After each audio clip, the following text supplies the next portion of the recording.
Shalom, how's everyone doing today? I am doing fine, but I wanted to give a warning before this video starts because the audio quality of this video is a little bit just because I am a full-time worker and full-time student and also an organizer. So I do a lot of these audios on my way to work while driving. And you can tell that by the audio quality because you can kind of hear me driving a little bit or waiting for the bus. The way you can help me be able to have more free time to sit down and record these videos with better quality audio through the usage of a microphone and free time is by becoming a patron so that I don't have to work 2 jobs.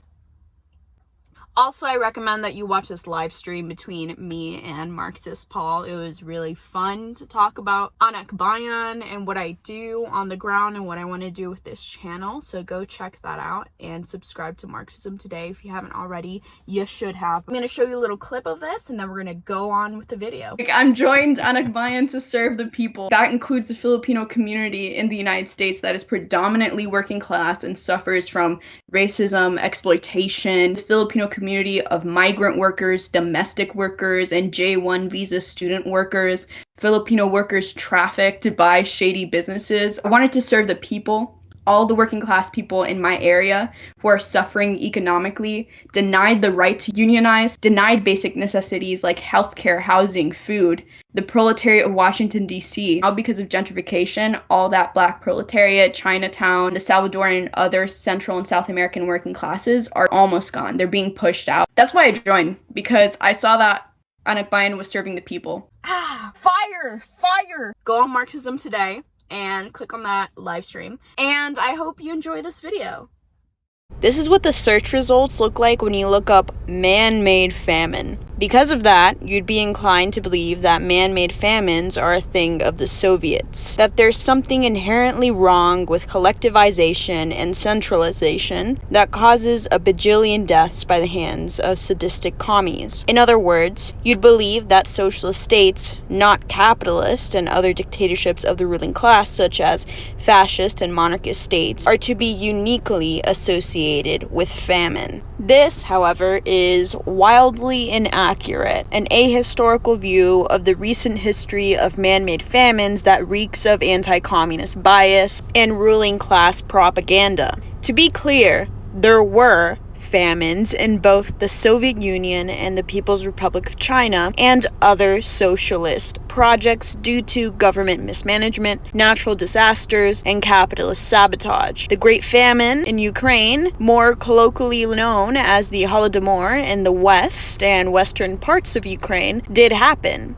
It was devastating. That should have been more properly avoided. This is the same for the Great Chinese Famine. I don't know a single person who seriously studies revolutionary China through a dialectical materialist lens and believes that a famine did not happen or that the party did everything they could have and should have to avoid it. The only good thing that came out of these famines, these devastating famines, if anything, was that the socialist governments of revolutionary China and the Soviet Union ensured that proper industrialization and collectivization were completed, which resulted in the end of these habitual famines that these formerly non-industrial feudal countries commonly dealt with. With the exception of the siege of Leningrad by the Nazis, which was very much not the fault of the Soviet Union and resulted in the death of 1.5 million people by famine in cases of cannibalism, and the Soviet famine of 1946 to 47, which was also caused by the huge infrastructural and agricultural damage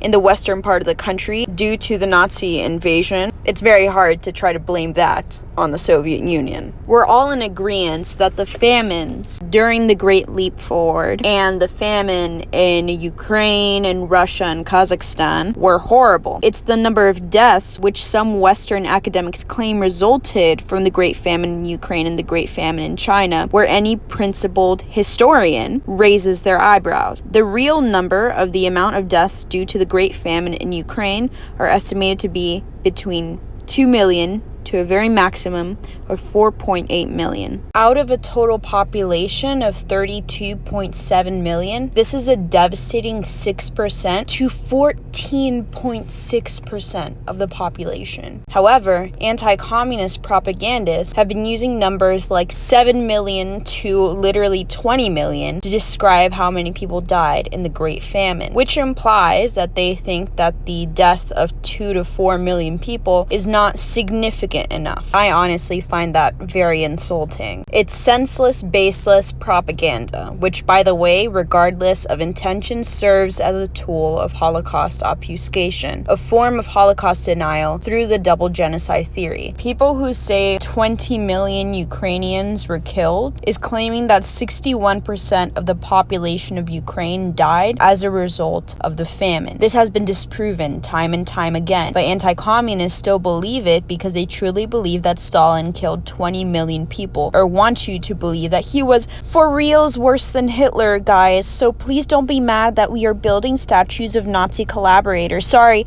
anti-communist freedom fighters, part of the SS, because Stalin was like for real worse. Side eye. Side eye. It's obviously a little bit different for the Great Chinese Famine because the factual numbers are very contested. But I can say with utmost certainty that the 40 to 70 million dead number, however, is extremely incorrect and not based on anything other than unsubstantiated anti-communist propaganda provided by the disproven Black Book of Communism, and added a couple million more in order to have more dramatic effect. Studies show that the true number is somewhere in between 2 to at the very most 15 million, which is still a devastating number in my eyes. Both the 2 million number and 15 million number.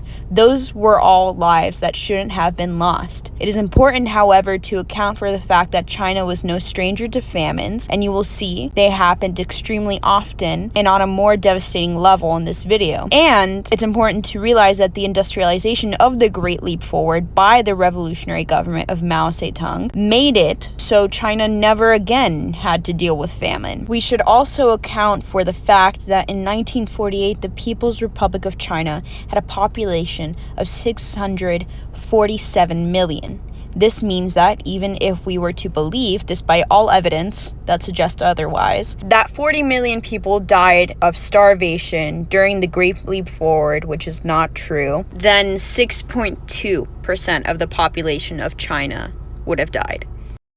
Thankfully, the true population loss is at most 15 million, according to even explicitly anti-communist sources like Mobugao, as well as Hauser Sands and Xiao. Mobugao estimated that about 8 million people died during this famine, while Hauser Sands and Xiao estimated around 15, but of those, about 10 million could be attributed to the national policies. The percentage of population loss due to this devastating, horrible famine is thankfully at most 2.3% of the population. However, even that estimate is considered quite large in comparison to other studies conducted on the population loss during this famine. Yang Soling's estimate of 2.6 to 4 million is considered by some to be more accurate. I encourage you to check out all of these sources, including his Telling the Truth, China's Great Leap Forward, Household Registration, and the Famine Death Tally, particularly chapter 5 to 7, which goes in depth examining the fallacies of other researchers, like counting people who were never born because of lower fertility rates during a famine as people who died because of the famine. It also has a detailed account on how he came up with those numbers and where the 40 million lie comes from. If you're convinced by Soling's empirical data, then it's actually less than 2.3% of the Chinese population that was lost during this famine. It's 0.3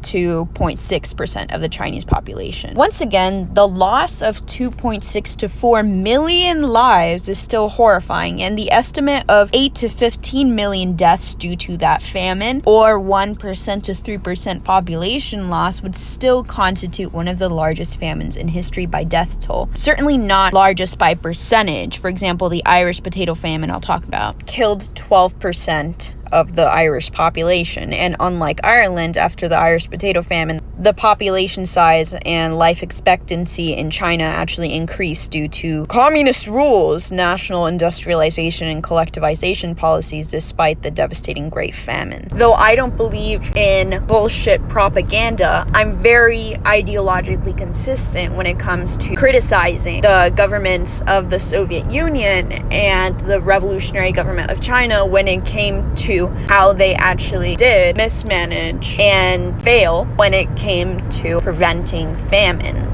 and dealing with famines. Because it is my core belief that every single person in this world deserves to get fed and does not deserve to go hungry. But for all the fake outrage propaganda the ruling class loves to spew about how collectivization, industrialization, and former feudalist countries that dealt with famines on a yearly basis because of unequal distribution of land and food as a result of the ruling class's ownership of the means of production are actually bad for the peasantry and working class and cause famines. Which, once again, very much not true. These policies led to the end of famines. It's interesting how they do not express the same outrage and concern for all of the people their classist and oftentimes colonial wealth, land, and food distribution policies have starved to death, and how the conditions of life they forced onto their peasant and working classes to maintain their control over the means of production and thus their power have caused and worsened famines for centuries and still do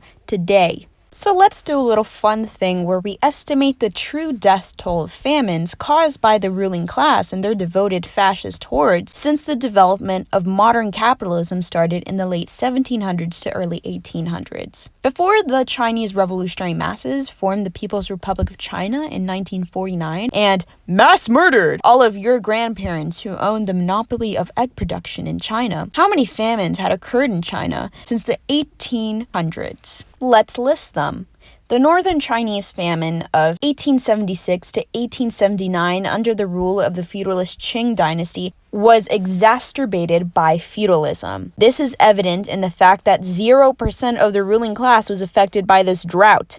But in the most rural and purposely underdeveloped districts of feudalist China, where the peasantry largely lived, the drought was devastating. While their landlords and their emperor and his family went to bed with a stomach full of food the peasantry had harvested, an undisputed total of at least 9.5 million to 13 million peasants died of starvation. For the Shen Yun fans who romanticize semi-feudal, semi-colonial China, care to explain? No? Okay, let's move on then, because this is not the only one. One of the leading causes of the Boxer Rebellion against the ruling British imperialist and colonial class in China and their Chinese collaborators was the fear of famine hitting the country again, because people were aware that the colonial and feudalist forces caused famines through their anti-people policies. Sure enough, after rebellion was suppressed in 1901, another famine happened and 200,000 Chinese peasants died. A mere 5 years later, the Chinese famine of 1906 to 1907 hit the northern Anhui and northern Jiangsu provinces. The famine was initially due to flooding that destroyed the summer and autumn harvests of those regions. But since their government was a feudalist government that had no system in place to provide for their subjects in their time of need, and the majority of the help that the starving peasants could get depended on private companies and donations from American missionaries who were actively trying to colonize China. Needless to say, the emperor and the private foreign companies he collaborated with to help the people did a less than adequate job at relief work, which allowed for 20 million to 25 million lives to be lost to this famine. Yes, you heard that correctly, Bling Empire fans. 20 to 25 million lives were lost in those two provinces alone. In the next famine, yes, there was another, during the warlord era when the country was divided amongst a bunch of army officials who were constantly fighting. For what? For control over the means of production? To defend their own class interests of having control over certain lands so that they could profit off the labor of the peasants of those lands? Was this an inter-feudalist war? Yes, and 500,000 people starved to death because of it. The problem of the lack of centralized power due to the multiple front interclass conflict and civil war had everything to do with this famine.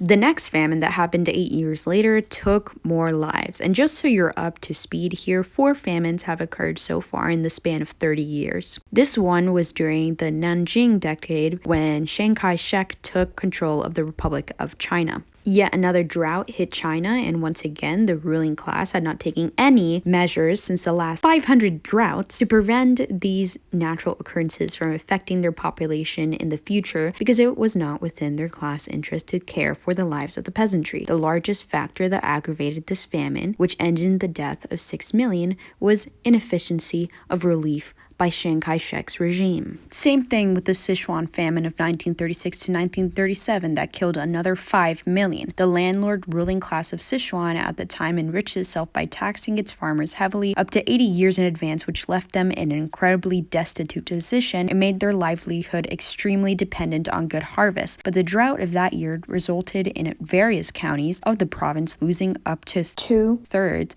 to 4/5 of their crops. The poor areas of the province also had poor transport links due to no care being extended towards the well-being and mobility of the peasantry. And finally, we can talk about the famine of 1942 to 1943 during the Second Sino-Japanese War, in which 700,000 to 1 million people died because of the nationalist government of Chiang Kai-shek deciding to flood the Yellow River in an attempt to stop the advance of the Japanese, which it did not. 2 ruling forces, a local feudalist force and an imperialist force, fighting over control of China's land, resources, and people, throwing a flood of grief and devastation onto the Chinese masses in order to maintain their control over the means of production. Not to get too political, but thank God the Chinese Communist Party for both the Japanese occupiers and the Kuomintang. The death toll of famines caused by the greed of the ruling class and the imperialist and nationalist forces that served the interests of the national and international ruling class in China alone in a period of less than 70 years is 40 to 50 million. Literally more than Mao is supposedly responsible for with his bare hands, according to the capitalist propaganda created by the descendants of the Chinese landlord class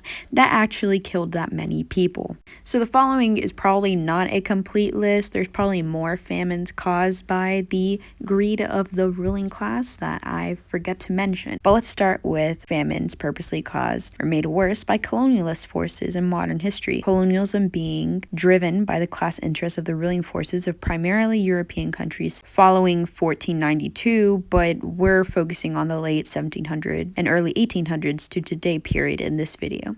The specific class interests at hand are those of primitive accumulation of land, resources, and people as private capital for the European feudalist class and burgeoning bourgeois class. This violent primitive accumulation was justified by the ruling European class and the private companies, as well as the settler hordes they sent over to do the dirty work, by the phenomena of the social invention of the, quote, racial hierarchy of white supremacy. Colonialist violence then was not just racist, but played an extremely important role in maintaining the class interests of the ruling class and in the development of capitalism as a mode of production. Let's take the example of British colonialism in the Indian subcontinent and private companies that greatly benefited from it, like the East India Company. The East India Company is largely culpable for the devastation of the Bengal famine of 1770 that killed 7 to 10 million people.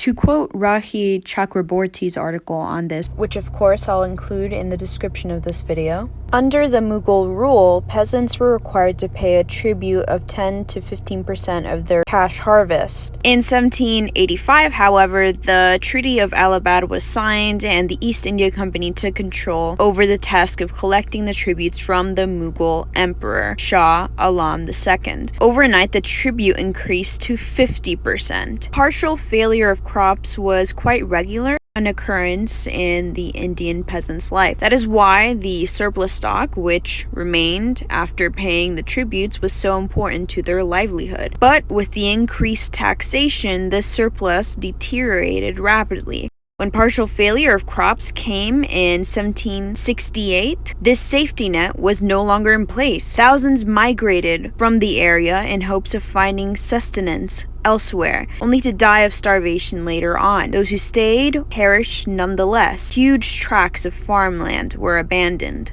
The colonial rulers continued to ignore any warnings that came their way regarding the famine. The company raised the land tax to 60% in order to recompense themselves for the lost lives of so many peasants. Fewer peasants resulted in fewer crops, which in turn meant less revenue. Hence, the ones who had not yet succumbed to the famine had to pay even greater taxes so as to ensure that the British Treasury did not suffer any losses during this travesty. The British had issued widespread orders for cash crops to be cultivated. These were intended to be exported. Thus, farmers who were used to growing paddy and vegetables were now being forced to cultivate indigo, poppy, and other such items that yielded a high market value for them, but could be of no relief to a population starved of food. There was no backup of edible crops in case of famine. The natural causes that had contributed to the drought were commonplace. It was the single-minded motive for profit that wrought such devastating consequences. No relief measure was provided for those affected. Rather, as mentioned before, taxation was increased to make up for all shortfall in revenue. What is even worse is that the East Indian Company generated higher profits in 1771 than they did in 1768. 7 to 10 million people died of starvation for the profit of the capitalists of the East India Company. And this is not the only instance that the British ruling class, the British capitalists, monarchists, etc., let the people of the Indian subcontinent starve in the millions to serve their own class interests. During the 190 years that the British Crown controlled the subcontinent, at least 11 more famines, many of them of the same devastating magnitude as the Bengal famine, occurred in the subcontinent. The Dojibara famine, otherwise known as the Skull famine, was caused by the British policies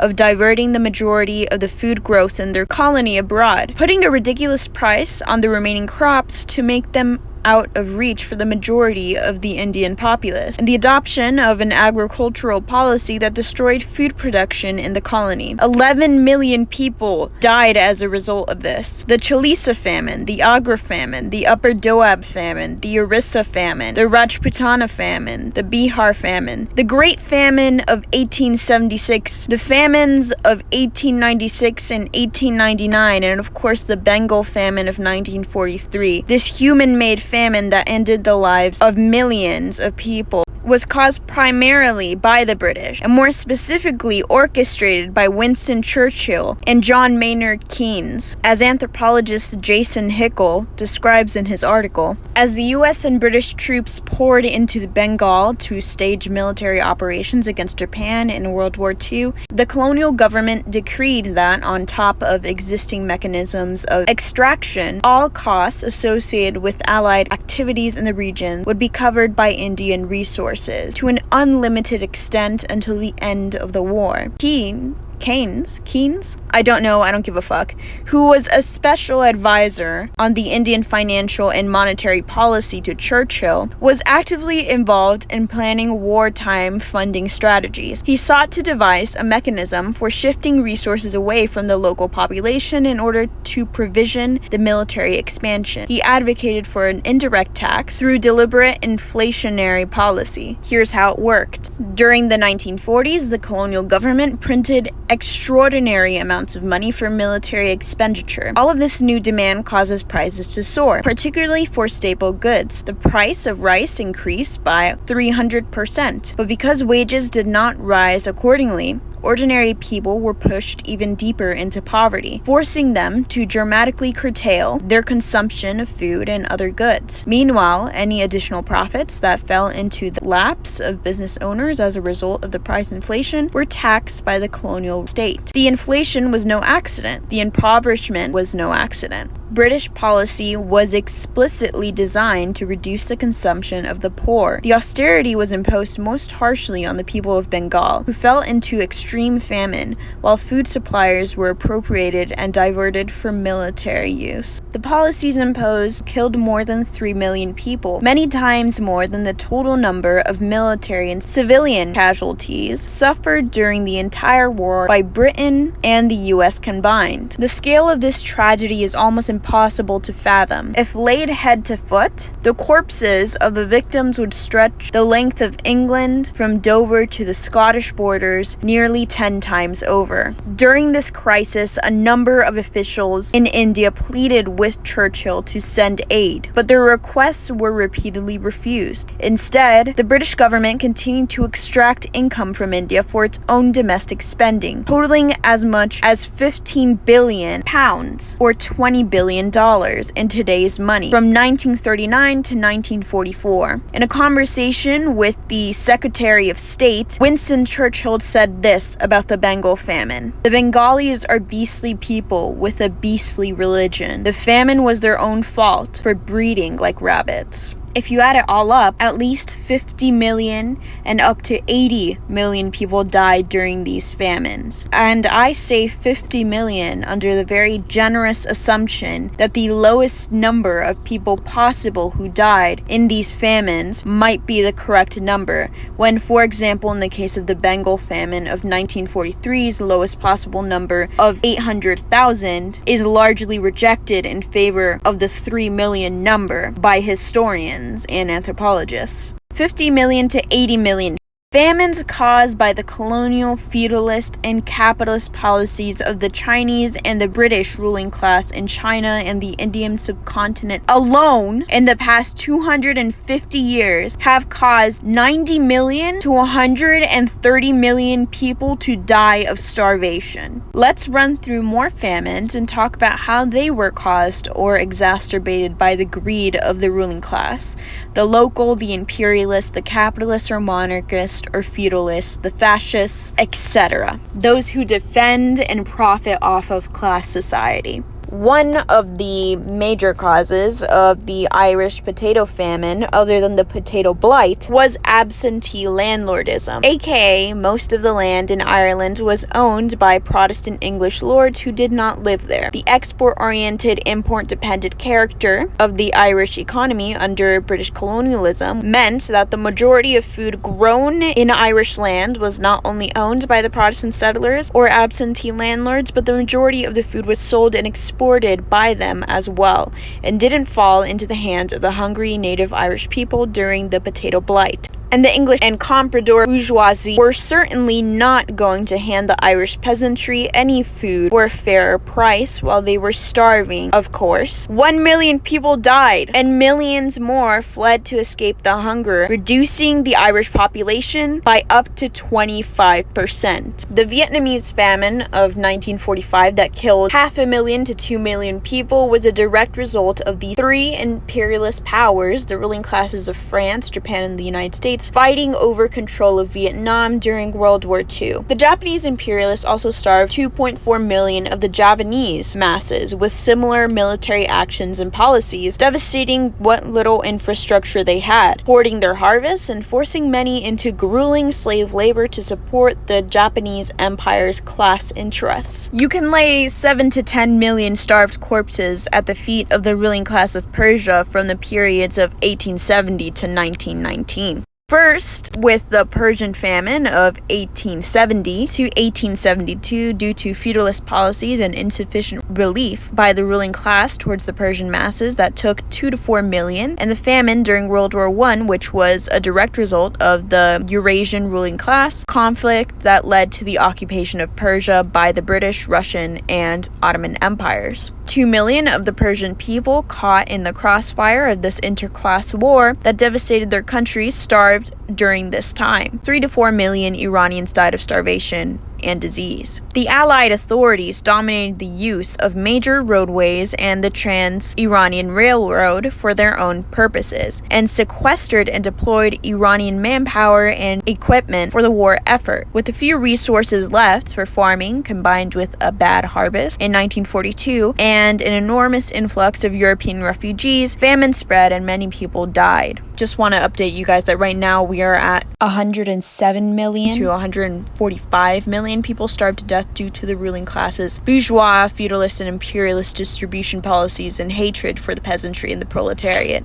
Now, fascism we know is a bourgeois ideology that protects the class interests of the ruling class, even if other people with bourgeois class interests, like neoliberals, pretend to oppose them. Scratch a liberal and a fascist bleeds, so they say. How many deaths have been caused by starvation by fascist armies who are looking to expand their national bourgeoisie's control over the means of production and kill off enemies of their ruling class? Communists, racial or ethnic or religious minorities, etc.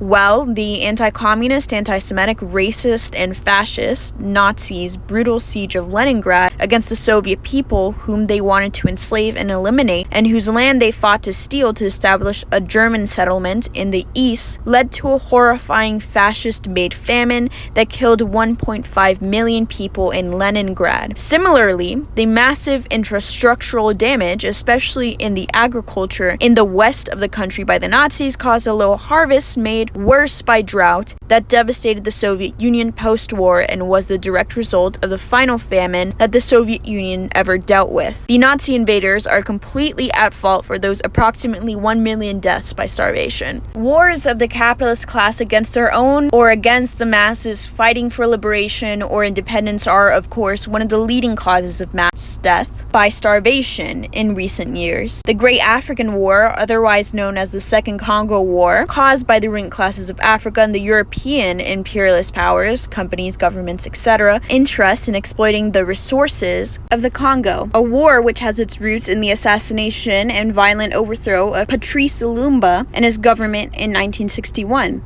The rise of anti-communists, Mobutu, who was placed in power by the United States in 1965, and the history of European colonialism against the people of the Congo and their resources, led to one of the deadliest conflicts since World War II, where 5.4 million people were killed, approximately 2 to 3 million due to starvation.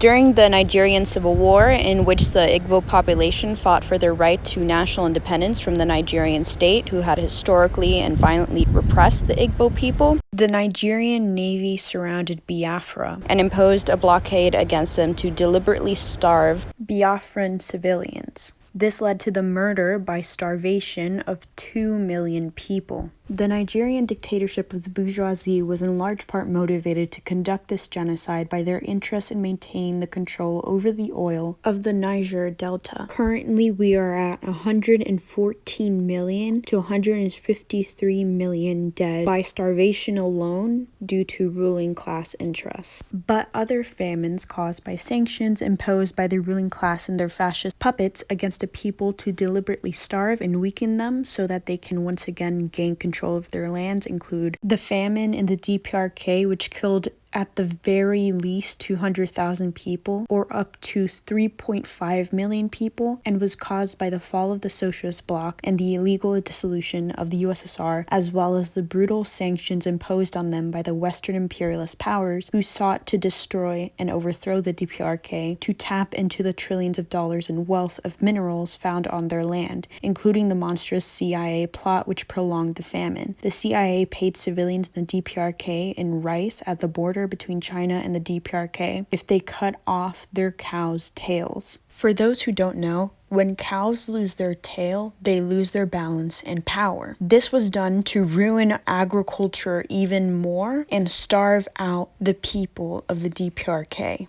There's this really good documentary called Loyal Citizens of Pyongyang and Seoul that you can watch to learn more about this. That's without even mentioning the people who are dying now of famines imposed on them by the policies of an imperialist ruling class. As this article highlights, 1 million Afghan children may die from starvation over the next several months, according to the United Nations. Nearly 23 million Afghans are facing crisis levels of hunger, and 8.7 million are on the brink of starvation. This mass hunger has rendered millions of Afghans to the verge of death. This is not a natural disaster, nor is it the result of a conflict internal to Afghanistan. This is a human-made humanitarian catastrophe, United States-made. Specifically, more Afghans are poised to die from U.S. sanctions over the next few months alone and have died at the hands of the Taliban and U.S. military forces over the last 20 years combined by a significant margin. 85,000 Yemenis have already died by starvation since the beginning of the Saudi, US, UAE, UK sanctions and war on Yemen, and 17 million Yemenis are suffering due to food insecurity.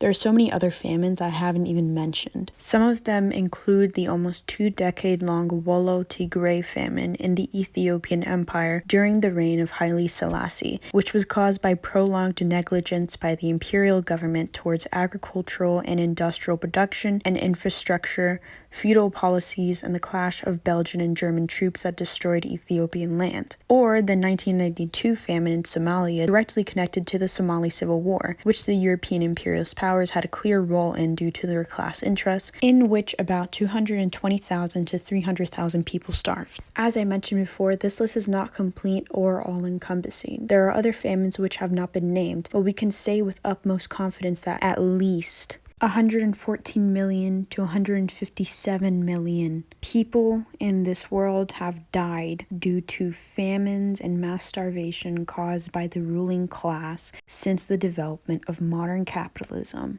1700s to early 1800s. And this is without including the 9 million people who die every year of hunger and hunger-related diseases due to capitalist and feudalist wealth and food distribution policies, sanctions, and reactionary and racist aims. We're talking about 198 million people since the turn of the century.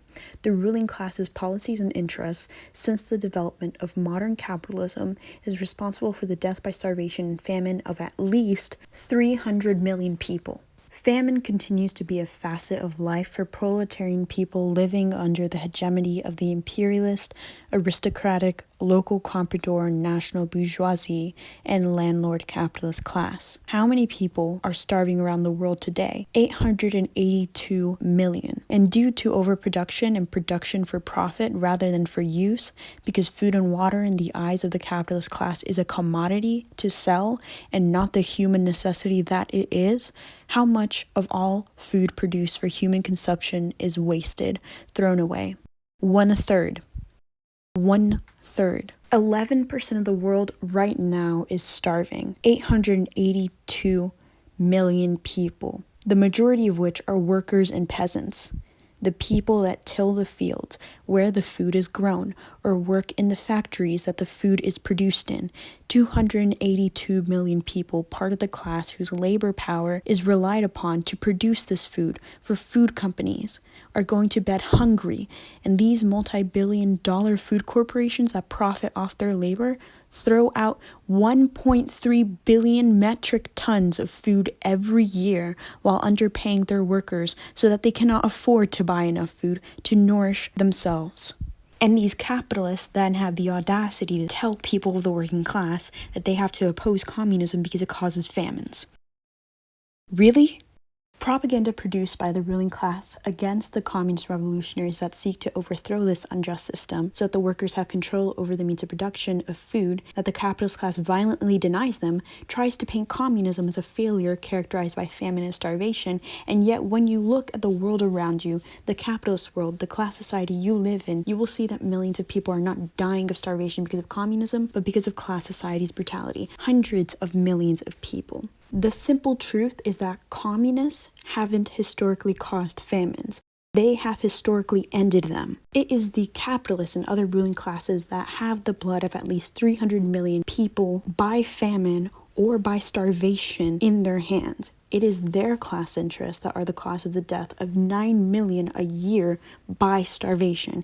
It is historically true that it is the dictatorships of the proletariat who, under imperialist sanctions and war, sought to industrialize their country and built up infrastructure in order to feed the people, and who brought an end to seasonal famines caused by their former feudalist class policies and hatred towards the peasantry and proletariat every few years. Historically, it is the ruling class who are responsible for the most devastating man-made famines.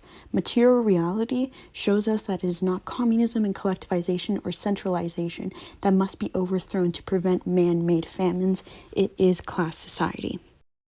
Filipino activists, meanwhile, staged a demonstration in protest of the U.S. visit of President Marcos. Outside the White House, protesters say Marcos is not welcome in the U.S. They also fear Washington's increased military presence